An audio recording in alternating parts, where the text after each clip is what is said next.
So this month has been absolutely crazy. It's been super hectic, super fun. A lot of great stuff happened in the Bronco world as usual.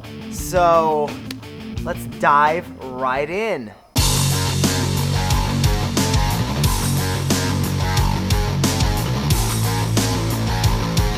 Okay, so to start this breakdown off, let's address those 2020 Ford Bronco rumored patents that came out at the beginning of the month. So if you haven't heard about them or seen them, first off, the link is below to check it out and read up on it. But basically, Ford registered patents for removable doors for a Ford Bronco. I don't know if that's big news to anybody, but all I have to say is as long as they're better than the factory 66 to 77 doors, I will be happy. Now, as far as what's going on with those removable doors in the drawings, it looks somewhat like there's a tube door sitting inside of a regular door. I don't exactly know what's happening there. If any of you engineers can read that stuff and know what's happening, comment down below so we can all be informed on the grand plans. Anyways, pretty much the purpose of that is to make it easier to get airflow into the cab without removing the doors or carrying an extra set of doors, which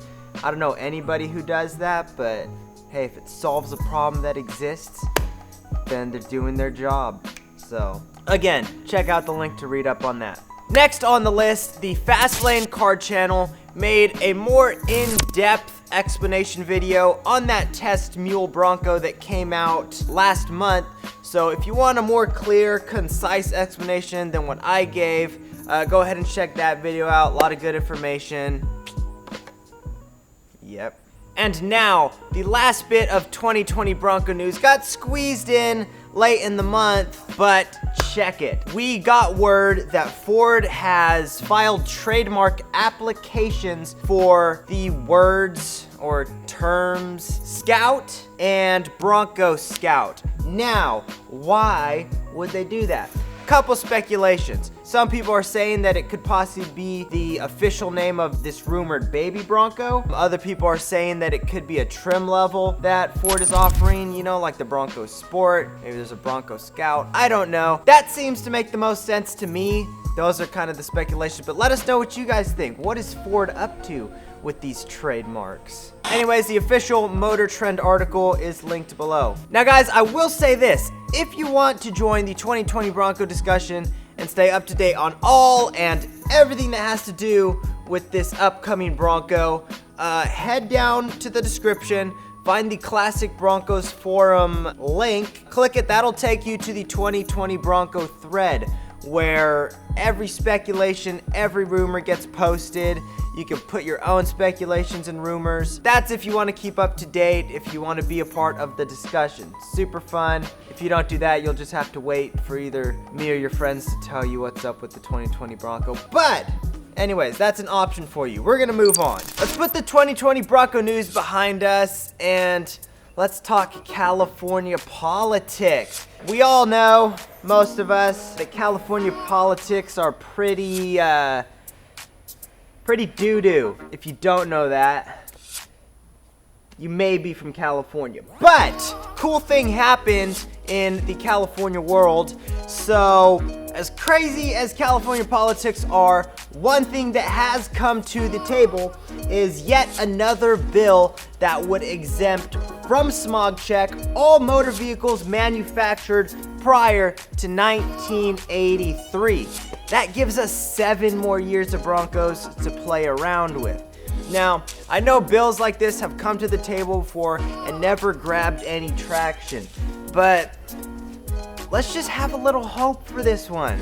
I mean, we got extended clips back, so, you know, maybe we're headed in the right direction. Now that's a little far-fetched, but let's just hope that this one passes so we can do more with these guys. A link is below to read up on that proposed plan. So California resistance, check it out. And next, let's talk Hollywood. The Hollywood Fix posted a video of the Miles Teller driving his Bronco. Now, the cool thing about that is that swaggy little window sticker. Woo-hoo! Now that is cool. It's almost as cool as seeing your company name plastered all over Ken Block's wife's Bronco suspension on the Hoonigan channel. Did any of you guys catch that one? That is some sweet stuff. They know how to pick the best. And so does Miles. So maybe he'll come to one of our shows one of these years if he's an actual Bronco guy. Anyways, we're moving on from Hollywood. If you heard, I did just mention our show. And speaking of our show, we had a blast at the 5th annual Wild Horses Roundup. If you missed it, you missed out. There were so many sweet Broncos. So many people getting more stuff done to their Broncos. It's just cool to see the evolution of these things take place right in front of your eyes. Each year they just keep getting cooler. Each year new ones get added to the resume. So we are just excited for next year. We're already looking forward to it. If you didn't check out the recap video for our event, link is below. Check it out. Alright, now, like I said in last month's Bronco Breakdown, as soon as we were done with our event, we loaded up the rest of the trailer, and by Monday, we were headed out to Super Celebration in Townsend, Tennessee. That is the biggest Bronco event on the planet. 500 plus Broncos. I read a number that there were somewhere between 550 and 600 because they basically stopped counting after... Anyways, lots of Broncos, so many cool ones. If you guys have ever wanted to go to a Bronco event, that is the one you need to go to. Absolutely stunning Broncos. We had a great time. We met so many great people. John at Nashville Early Bronco has already made a recap video for that event. So if you want to check out what Super Celebration is all about, I'll link that below. John is a great editor too, by the way. The biggest Bronco YouTube guy ever. He'll tell you that himself. I'm actually headed out to Moab here pretty quick for the Moab Bronco Safari, but as soon as I get back, I will throw together a quick Super Celebration recap so you guys can keep an eye out for that. The cool thing about Super Celebration though is we got a ton of Bronco story interviews. So I'm going to be editing those as well, posting them every once in a while just to keep the flow going. So you're definitely going to want to keep an eye out for those. There's some great stories out there and we were privileged to get a few. So Super Celebration was absolutely awesome. We thank everyone. We thank Bronco Driver for throwing it on, and we cannot wait for next year. Now I will say this, we had a 3-day drive up to Townsend, Tennessee. No trailer problems, and we thought we were doing great. Absolutely wonderful. On the way back, of course, the tire blew. So for those of you that watch these videos regularly, I think you and I both believe that this trailer curse is a real thing. So we look forward to the future trips and what they have in store, but let's move on. Another event that just passed was the Lone Star Early Bronco Roundup that happened just last week. Unfortunately this year we couldn't make it, so again we didn't get to keep the Bronco tour as consecutive, but we're still having a blast with all these Bronco events. I'm sure it was fun. If any of you guys were there, comment down below just how fun it was. It's always a great event, wheeling in Catempsey Park, all of the stuff there. The poker run. If you don't do anything else there, do the poker run. That thing is so much fun, especially when you're not sitting there on the side of the trail because your transmission's burnt out. Happened to me. But I definitely want to go back, see if I can't just win the poker run. It's too much fun out there. So, Lone Star Early Bronco Roundup. If you guys were there, let us know how it went. Alright, now last on the list, last Bronco Breakdown. I made a joke about driving a Prius and getting great gas mileage and all that, and you will not believe what happened. No, I didn't get a Prius, but check this out. The first ever electric Bronco has been manufactured by a company called Zero Labs. Now, I know I lost some of you right there, but it's actually pretty cool. This electric Bronco has a 190-mile range, which is and it bumps out 369 horses, which isn't too bad for an electric Bronco. It's not a Tesla, but you know, for a 50-year-old truck, electric, whatever, is pretty cool. I just happen to appreciate the engineering of it. I think we can all agree that that grill is a little bit, you know, it could use a little bit of work as far as aesthetics go, but it's just cool that they did that to a 50-year-old truck. So they are planning on mass producing these Broncos. Mass producing. There's no price point yet, but if you want to read up on the first ever electric Bronco, the link to that article is below. And with that out of the way, that wraps up your Bronco news for the month. Again, if you guys hear any Bronco news, or if you guys see a Bronco in a big music video or a movie, email me a link or something. That way I can share it. That way we can keep everybody informed on all the cool things that the Bronco is involved in. Alright, now with all of the Bronco news out of the way, let's talk new products. Lots of new billet parts this month, the first of which being our new gauge cluster and column bezel. This is a two-piece kit. It's CNC machined for fit and finish, and it utilizes your stock holes. This piece isn't something that you need out on the trail. It just helps the interior stand out a little bit if you're looking to beauty it up a little bit. Some people have had a hard time with two bezels matching up that they've got from different places. With this bezel, you're covering the gauge cluster and the column all in one kit, and it fits perfectly. This bezel is available in black and clear, but the fun does not just end there. To complement this piece, we also designed our dash label light bezels, also available in black and clear. These bezels fit right over your label lights. All you have to do is drill two small holes. You use a nut and a bolt that are supplied,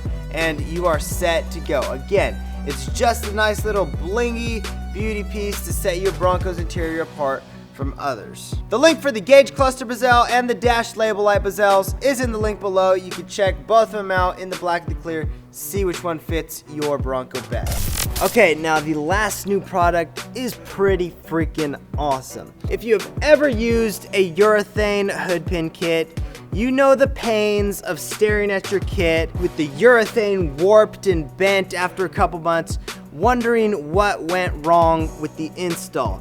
But you choose to ignore it because that's the best that was available. Well, no more. We here at Wild Horses would like to introduce the new Billet Aluminum Hood Pin Kit.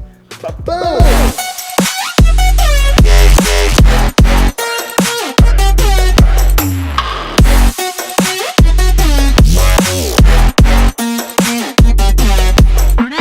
Pretty sweet, right?